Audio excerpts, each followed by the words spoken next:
Have you ever felt like, no matter how much you give, it's never enough? Or maybe you constantly doubt if you're truly lovable, even in safe relationships? What if I told you this might not be about your current partner, but something much older? Today we'll talk about mother wounds, and how they quietly shape your entire emotional world. In psychology, the term mother wound refers to a deep emotional injury that forms as a result of a painful or inadequate bond with the mother during childhood.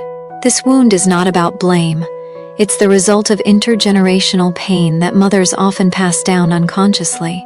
It can be shaped by feeling you weren't loved unconditionally, having an emotionally unavailable mother, constant criticism or control, or the opposite, a deeply wounded mother whom you had to care for from a young age. Our mother is our first model of love, safety, and femininity. So if that bond was painful or conflicted, we may grow up doubting our worth, feeling shame around our femininity, body, or emotions, seeking love in toxic relationships, fearing motherhood, or feeling guilty for setting boundaries. These wounds often hide behind perfectionism, fear of being alone, emotional dependency, or hyper-independence. That's why you may fear being too much, too emotional, too loud, too sexual. Your inner critic never seems to shut up. It's hard to receive care or ask for help. Deep inside, you feel shame for just being yourself, or even hatred toward your body, or you catch yourself repeating your mother's patterns, even though you swore you never would first. Understand this. Healing the mother wound is not about blaming your mom. It's about realizing that her pain is not your responsibility. Stay with me until the end of this video, and I'll show you powerful ways to start breaking free. On the outside, she may look completely different depending on who's watching. To some, she seems strong and composed. To others, soft, sensitive, even fragile. But inside, she carries a quiet pain that began in childhood. And no, this isn't always a story about a bad mother. It's about a woman who never truly felt accepted, understood, or enough in her relationship with her mother. That's what creates the wound psychologists call the mother wound. How does it show up? She constantly doubts herself. Even when she does everything right, something inside whispers, "What if I'm still not enough? What if I'm wrong again?" Her inner critic sounds like her mother's voice. "Who would ever want someone like you? Why are you always so dramatic?" She's afraid to show her emotions. As a child, she heard things like, "Stop crying. Don't be so sensitive. Why can't you be normal?" Now, even as an adult, she feels ashamed of crying, getting angry, or being vulnerable. She holds it all in, even when it really hurts. She lives with a constant sense of guilt. When she rests, she feels lazy. When she sets boundaries, she feels selfish. When she asks for help, she feels demanding. Because from an early age, she learned to be convenient, not fully alive. She doesn't feel worthy, just as she is. She thinks she must earn love by being beautiful, successful, or the good girl. She fears that if she shows her true self, she'll be rejected. In relationships, this shows up as either merging completely with a partner or pulling away, convinced she's unlovable unless she performs. She doesn't trust other women. Friendships and female circles may feel threatening. Deep down, she doubts that other women can be a source of safety, not competition. That's because she never experienced emotional closeness with her mother. She's afraid of being a bad mother. Even if she doesn't have children yet, this fear already lives in her body. She's terrified of repeating the same patterns, the same pain. Or the opposite, she idealizes motherhood to rewrite her story. But still, that inner tension never goes away. She's scared of being too feminine.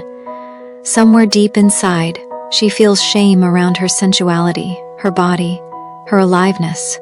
Because in childhood, that part of her may have been shut down. Don't look at yourself in the mirror like that.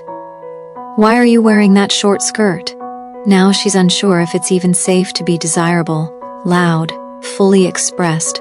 It becomes an inner conflict. I want to be seen, accepted, loved, but I'm terrified that if they see the real me, they'll leave. Here's the truth. The mother wound isn't about blaming your mom. It's about honoring your pain and giving yourself what you never received. You're no longer a child. Now you have the chance to say what was never allowed. Be soft without shame. Love yourself. Not for doing, but simply for being. This is healing. This is the way home. Back to you. Imagine a woman. She's an adult, intelligent, deep, thoughtful. She has a partner she truly wants to be close with, to feel warmth, safety, trust. She dreams of honest, secure love. But every time someone gets too close, something inside her shuts down.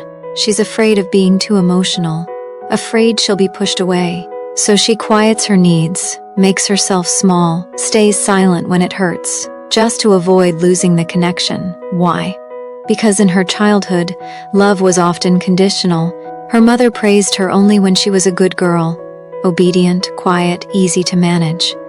But when little Alice got angry, cried, or just needed attention, her mother would pull away or say, "Stop being so dramatic. What's wrong with you?" And now, as a grown woman, she doesn't really believe that her feelings matter. In relationships, she doesn't ask for what she needs, afraid of being a burden, attracts emotionally distant or selfish partners because it feels familiar, or becomes the mother in the relationship. Caretaking, controlling, rescuing, she longs for closeness. But deep down, she fears that being her true self equal to being abandoned. It's a lens she learned to see love through.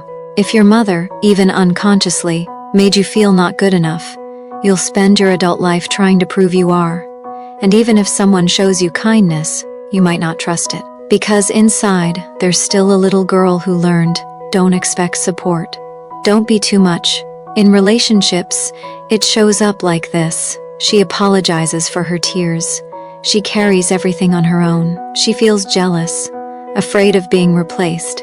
She feels lonely. Next to her partner, she either disappears into the relationship or shuts down completely, but most of all, she doesn't feel worthy of love, just as she is.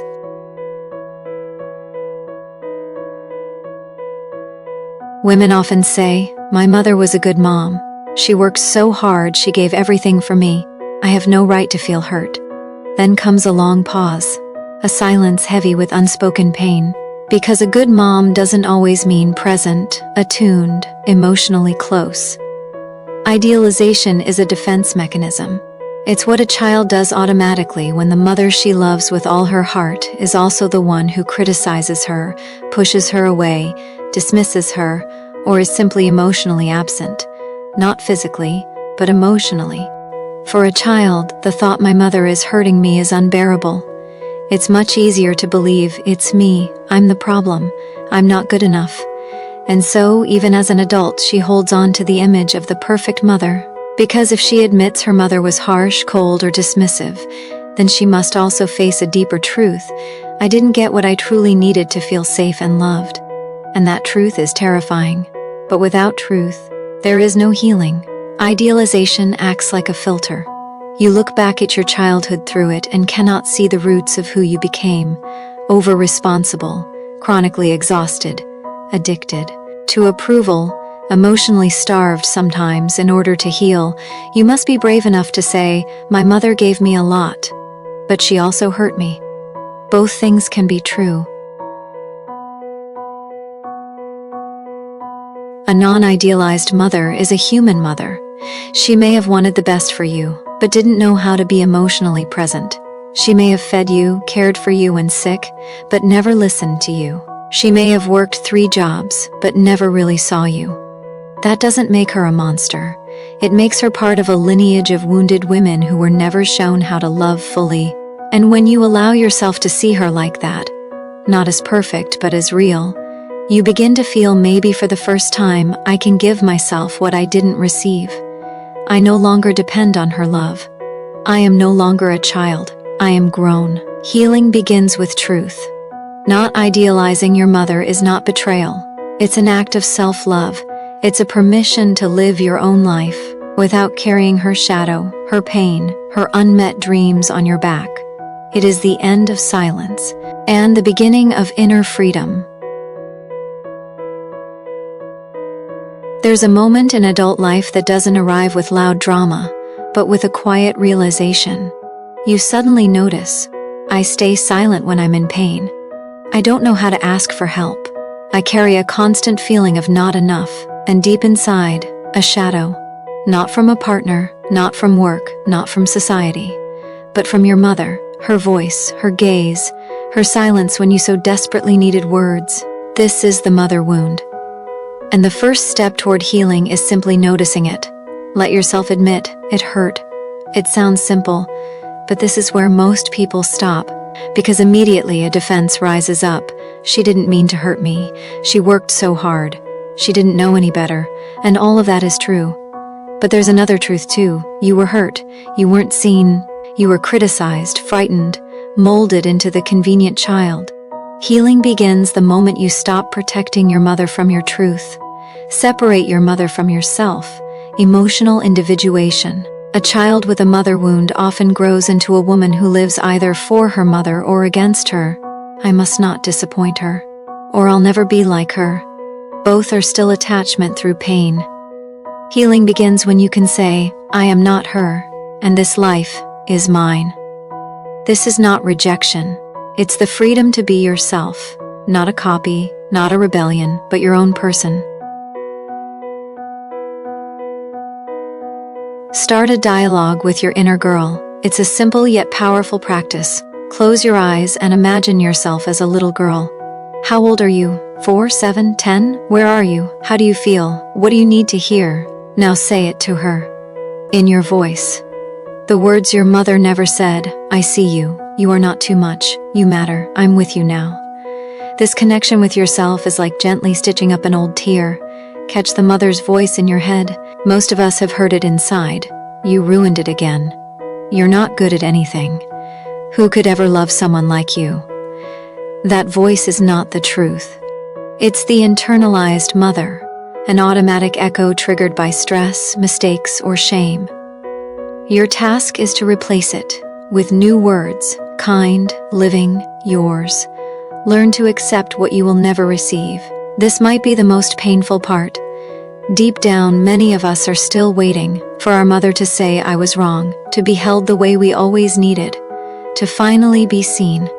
Sometimes it happens, but often it doesn't, and so we learn to grieve what never was, and to give it to ourselves. This is not betrayal, this is maturity.